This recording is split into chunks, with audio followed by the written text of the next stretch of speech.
Yeah. Hi, and welcome to the Taco Podcast. I'm Crystal. I'm Will. And you are our lovely audience on this Sunday. I think it's going to be uploaded Sunday. Yep. Yeah, so hopefully it's a gorgeous Sunday for you. If not, good weather will be coming again. Did that? I can sing. Yeah. So, what would you like to talk about today? Okay, so Will had said that some people were asking questions, kind of wanted to know what's going on with me, so I wanted to pop in for a quick update. It is really quick. I'm going on a little quick mini vacation with a couple of friends of mine. A friend of mine rented a vacation house, just going to spend the weekend with my gaming group because I am a huge nerd. And that's just what Will signed up for, so... I'm going to a supernatural convention in July. Also, again, what Will signed up for. So, it's just these are the things that we give and take. Yeah. To better or worse, to death do us part. Yeah, and it'll probably be because he trips on dice and just falls down the stairs. Right. Yeah. Right. That's most likely going to happen. That actually won't happen because my dice are meticulously taken care of, but... until your son finds them. That is also true. And then he'll be throwing them on the stairs, and then I will slip and fall on them and break my neck and die. And yeah. If there's then Crystal will take a vacation around the world, and you'll never see a podcast episode ever again. No, I'll podcast from the vacation. Yeah. Her on the beach someplace. Yeah. If there's any tabletop gamers in the audience, you all know that D4s are like caltrops, so cool. Yeah, that'll be what so you're going on vacation. Mm-hmm. I'm going to stay here in the cold. It's not that cold. It's like 55 below zero. It feels like it in my old bones. Every time the temperature, or the humidity changes, I feel it in my old bones. Honey, I'm almost as old as you are. Right? No, actually, you're never going to be as old as me, and you're not even close. I married younger and out of my league on purpose. I need someone to care for me as I get old. Well, you picked wrong then, because I am broken. Well, I'm not, exactly. New or young or sprite, you would say. That's true. So, what else is new with you? Well, recently I've been having some health issues. As you all know, I'm a breast cancer survivor. Or they should know if they've been following the content. If you're new here, Crystal is a cancer survivor. So we are... there's always the potential for a recurrence in the background. And I've put off having a hysterectomy, a procedure to remove the uterus and ovaries. The fallopian tubes are already gone. I had those yeeted when I had my C-section. Get them out of there. The whole, all of them, just like the entire tube. No cut and cotter, just yank it. Having a baby at 40, I love my son, and I would murder everyone, sorry, including Will, for him, if necessary. But having a baby at 40 is not fun, and I don't recommend it. And I definitely didn't want to have another one, so yeah, get this out of there. I will retire and be collecting Social Security, retirement benefits before he gets out of high school. Think about that. He's not retiring, not in this economy. That's true. That silly. Is true. Anyway, we'll go on. So I've been having some health issues. We were concerned about uterine cancer. Went to the doctor, and the first doctor I went to essentially said, "Have you tried not being fat about it?" And she keeps on going back to the same doctor. Yeah, I'm not going back anymore. That was the last time. But if you like the abuse, yeah, maybe I'm into that. You don't know. I think I would know. I'm so sorry. Anyways, yeah, I was pretty steamed about that. But my other provider is on board. I've been having a bunch of tests. I'm essentially going to work and then I'm sleeping all day because I'm just absolutely exhausted, nauseous, unable to eat. I thought that was getting old. Well, and that's part of the issue, isn't it? As we get older, we're not necessarily functioning like we were, and there's some stuff that you just, I guess this is just how my life is now. On a related note, I had been having back issues, joint pain, and I eventually brought it up to my provider because it was getting to the point where it was impacting function. And he goes, "Why didn't you tell me about this when it started?" And I was like, I'm staring down the barrel at 50. I assume this is just what that's like. And he's like, "No, well, let's fix it." Because a little bit of pain is fine, but you should still be able to, walk. So, we worked on getting that fixed. That's currently on hold with the issue of potential cancer. The treatment that they use is checking the camera.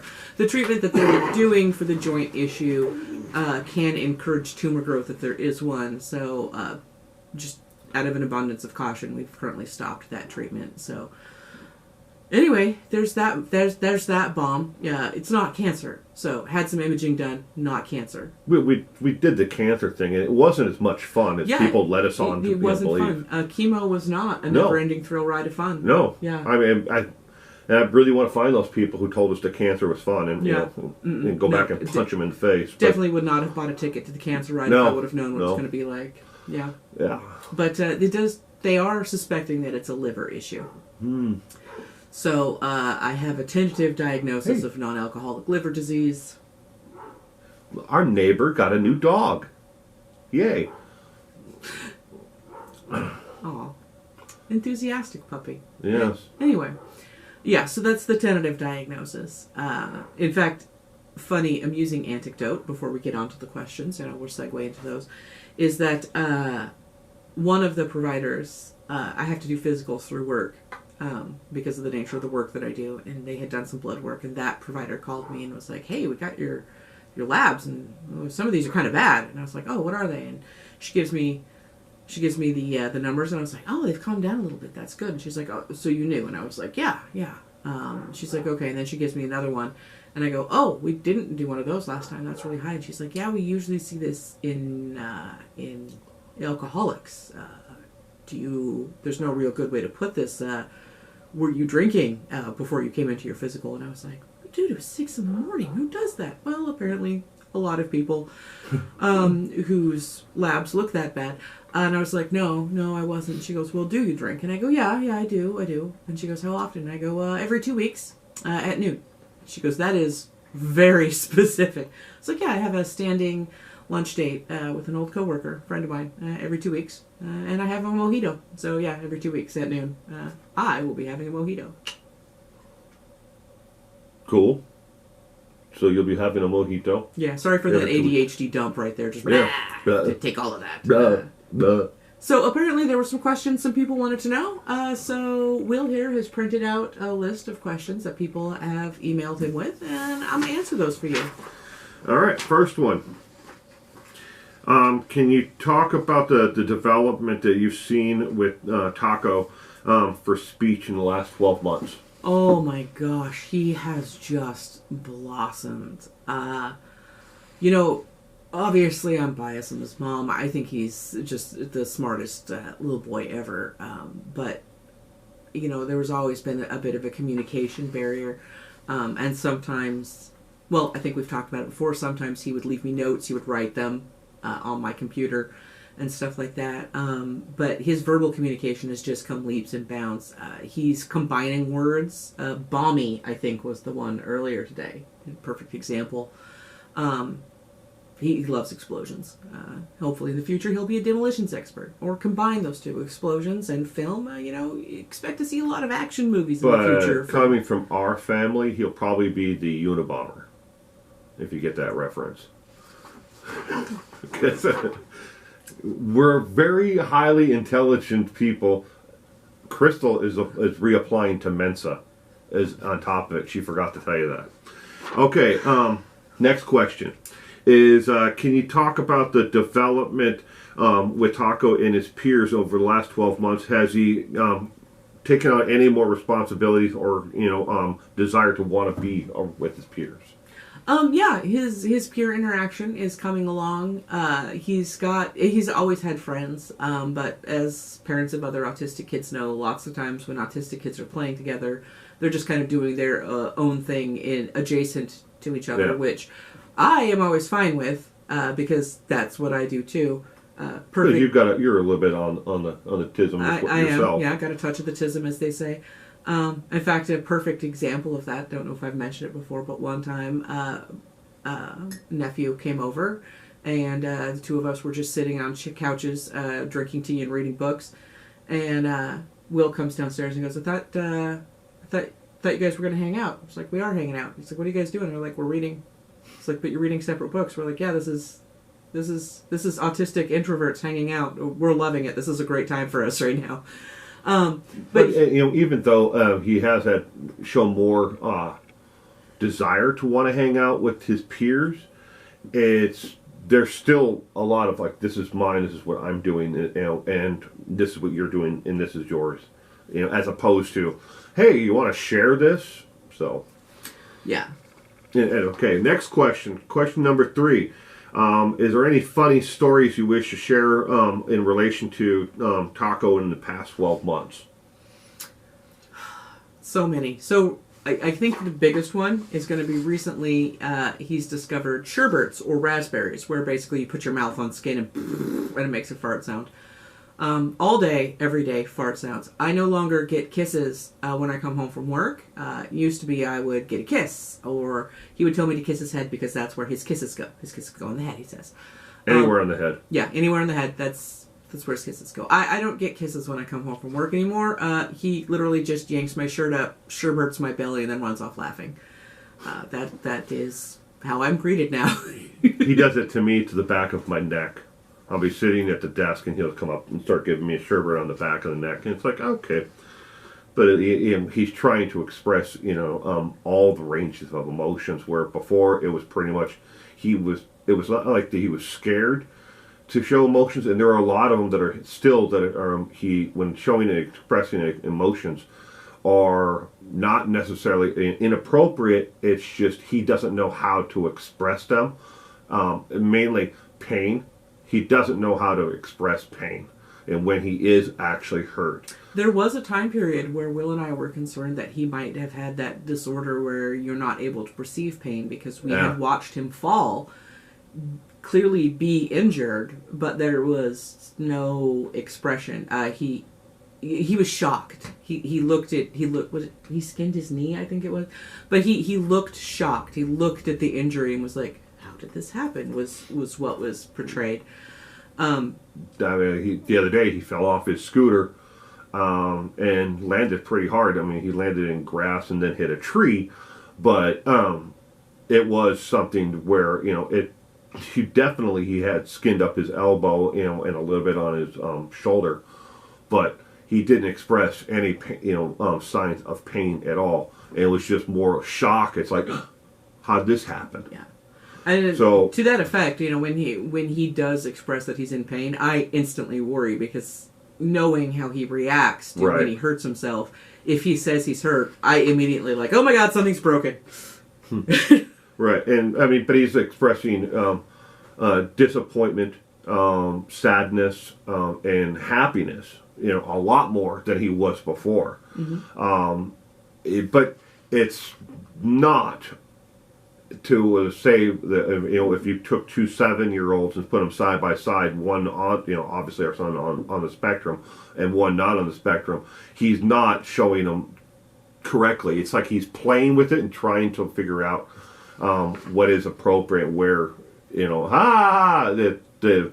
like he's fake laughing, and showing excitement, but you can actually tell, we know where his baseline is, we know what he's happy. Yeah, it's not that it's. A lot of people have the misconception that autistic people don't have emotions, and they do. They have normal range, wide range of emotions, just like any other child. Don't get us wrong. It's just we know where his baseline is, and we know when he's happy, sad, and hurt, and not hurt, and stuff like that. And it's just, but it's like putting a cover over the top of all of his emotions. And from the outside, people looking in, they can't see that emotion in him, but we can. We know it. And that's part of the communication thing that a lot of autistic people struggle with. Is humans are actually, we do way more nonverbal communication than people are aware of, and that does not come naturally to autistic people. So it's not that autistic people don't have emotion. It's just that expressing emotion doesn't come easy to them. All right, next one. Do you see any barriers coming up for Taco in areas you think will be, or areas where you think they'll be more challenging for him?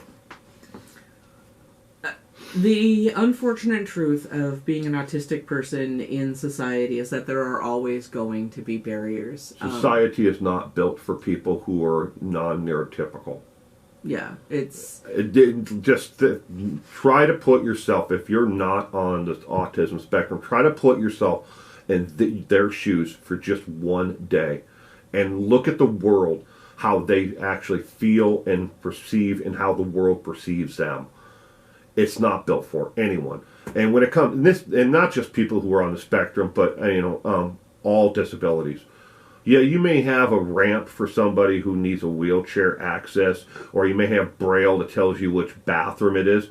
But where and how many other things in your daily life does that blind person need Braille or assistance, or just walking down the aisles of a grocery store and they put displays out in the middle that should never be there if you couldn't see? And I'm just using an example here. The world's not meant. It was not that it's not meant. It's not built. And we don't think, that next step for the next person who has barriers and needs assistance. Yeah. All right. Next question. Are there any tools that have been working for Taco that you can share with us that might help other parents, mainly in the field of communication? So, I think we've talked about this before. He has a tablet that has a PEX system on it, and essentially it's assisted communication, where he can go in and he can build sentences on there to help him communicate. Yeah, he doesn't use it as much now that his communication has gotten a lot better. But that has been very helpful in his communication. They gave out tablets at school for the kids with that program on there, and our son went to school and jailbroke them all so the kids could all get on the internet. They're not supposed to have internet access, but he found a way to jailbreak them to get internet access because it's there. They just turned it all off and then covered it, and he figured out how to take that cover off and then turn it back on so they could, all the tablets couldn't get the internet access. That's my boy. He's 7. I'm so proud of him. I know. We both are.